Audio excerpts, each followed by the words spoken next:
అవి లక్ష ఏళ్ల నాటి చరిత్రకు ఆనవాళ్లు.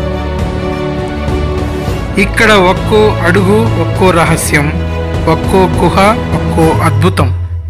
Hi friends, welcome to my journey. మన దేశంలోనే కాదు, ప్రపంచంలోనే 1,00,000 సంవత్సరాల ముందు ఆది మానవులు నివసించిన అతిపెద్ద ఆవాస ప్రాంతం భింబెట్కా రాక్ షెల్టర్స్.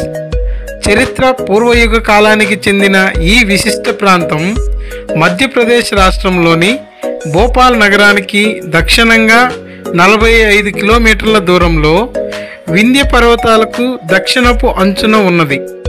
1,00,000 సంవత్సరాల మానవ జీవనానికి సజీవ సాక్ష్యం ఈ భింబెట్కా రాక్ షెల్టర్స్. ఈ ప్రాంతం కొండ ప్రాంతం కావడం వల్ల ఇక్కడికి వెళ్ళడానికి పబ్లిక్ ట్రాన్స్పోర్ట్ ఉండదు. ప్రైవేట్ వెహికల్స్ మాత్రమే అందుబాటులో ఉంటాయి.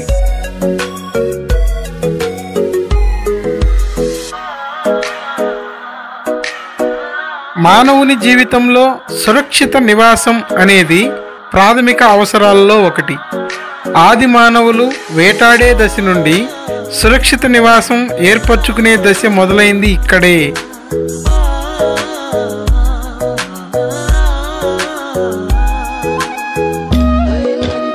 ఆది మానవులు తన దైనందిన జీవితంలోని సన్నివేశాలు, వారి ఆలోచనలను, ఊహలను బొమ్మల రూపంలో ఇక్కడ తెలియజేశారు.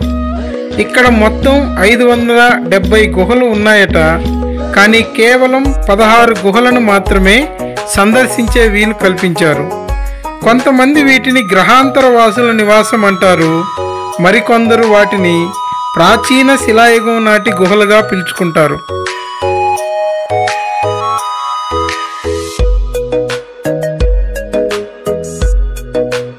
ఒక గుహలో ఏనుగు బొమ్మలుంటాయి, మరొక గుహలో నృత్యం చేస్తున్న మహిళల గుర్తులు చెక్కబడి ఉంటాయి. ఇంకో చోట మనం ఇప్పటిదాకా చూడని అంతుబట్టని జంతువుల బొమ్మలు చెక్కబడి ఉంటాయి. మానవ జాతి వికాసం వైపు పరుగులు తీస్తున్న రోజుల్లో గీసినవిగా భావించే ఎన్నో గుర్తులు ఆశ్చర్యపరుస్తాయి.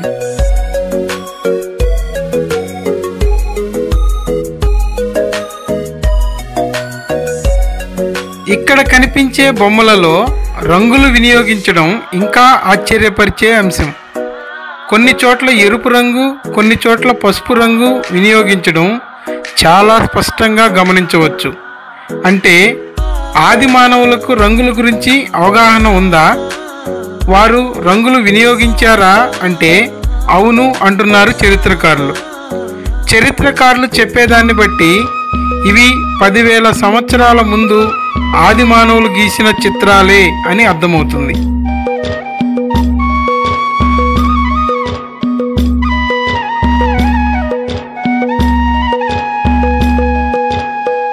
ఈ ప్రాంతానికి భీంబెట్కా అనే పేరు రావడానికి కారణం పాండవులు వనవాస సమయంలో భీముడు ఇక్కడ నివసించాడని, ఆ కారణం చేత భీంబెట్కా అనే పేరు వచ్చిందని చెప్తారు.